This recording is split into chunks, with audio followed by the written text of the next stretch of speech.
ચીકુ, એકદમ સાધારણ લાગતું મીઠું ફળ, પણ શું ખરેખર એટલું જ છે?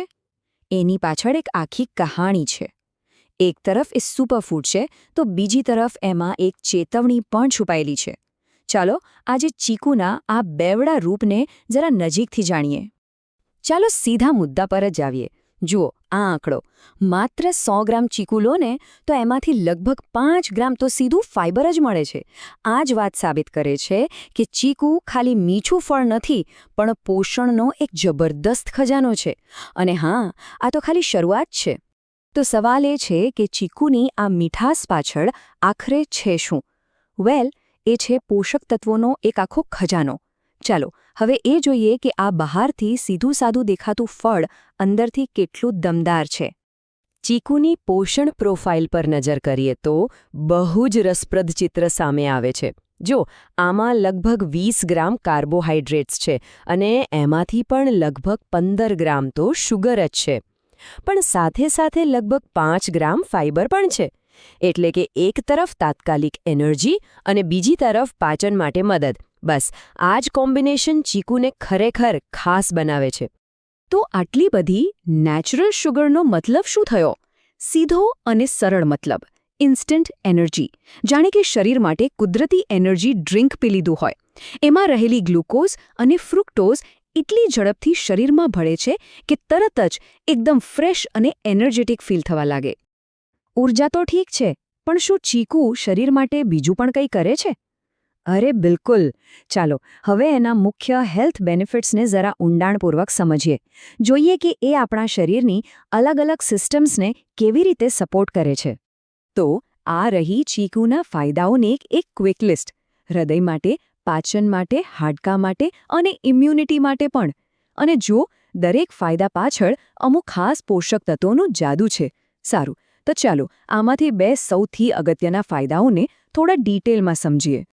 હૃદયના સ્વાસ્થ્યની વાત કરીએ તો ચીકુ જાણે ડબલ અટેક કરે છે. એક તરફ છે પોટેશિયમ, જે બ્લડ પ્રેશરને કંટ્રોલમાં રાખવામાં હેલ્પ કરે છે, અને બીજી તરફ છે ફાઇબર, જે શરીરમાં ખરાબ કોલેસ્ટ્રોલને જમા થતા રોકે છે. એટલે કે એક જ ફળથી ડબલ ફાયદો. હવે આવીએ હાડકાની મજબૂતી પર.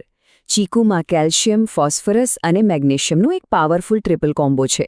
સાચું કહું તો આ ત્રણેય મિનરલ્સ હાડકાં માટે સિમેન્ટ અને સળિયા જેવું કામ કરે છે. એ હાડકાને મજબૂત બનાવે છે અને એની ડેન્સિટી પણ જાળવી રાખે છે. અત્યાર સુધી તો બધું બહુ જ સરસ લાગી રહ્યું છે ને? ફાયદા જ ફાયદા. પણ દરેક કહાણીમાં એક ટ્વિસ્ટ તો હોય જ છે. અહીં પણ છે.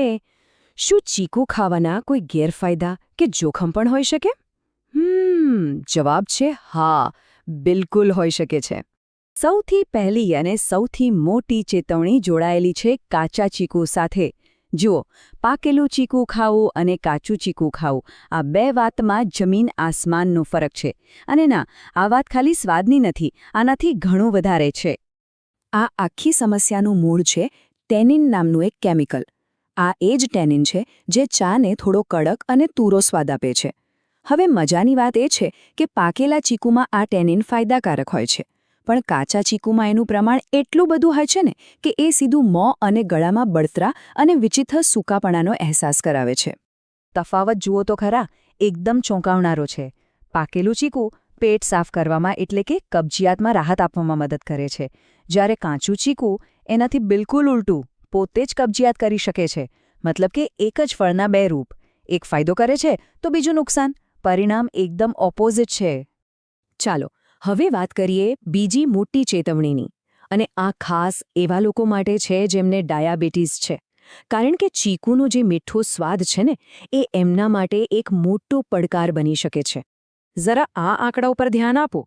ચીકુમાં જે કુલ કાર્બોહાઈડ્રેટ્સ છે તેમાંથી લગભગ 75%, જી હા 75% તો ખાલી શુગર જ છે. હવે આટલું હાઈ શુગર કોન્સન્ટ્રેશન હોય તો એ સીધું જ લોહીમાં શુગર લેવલને એકદમથી શૂટઅપ કરી શકે છે. સાયન્સની ભાષામાં આને હાઈ ગ્લાયકેમિક લોડ કહેવાય છે. પણ જો સાવ સાદા શબ્દોમાં સમજાવું તો ચીકુ ખાધા પછી બ્લડ શુગર લેવલ ધીરે ધીરે ઉપર જવાને બદલે રોકેટની જેમ સીધું ઉપર જાય છે. અને ડાયાબિટીસ હોય તો આવો અચાનક શુગર સ્પાઇક ખરેખર બહુ જ જોખમી સાબિત થઈ શકે છે. તો હવે સવાલ એ થાય કે શું ડાયાબિટીસ હોય તો ચીકુને બાય બાય કહી દેવાનું?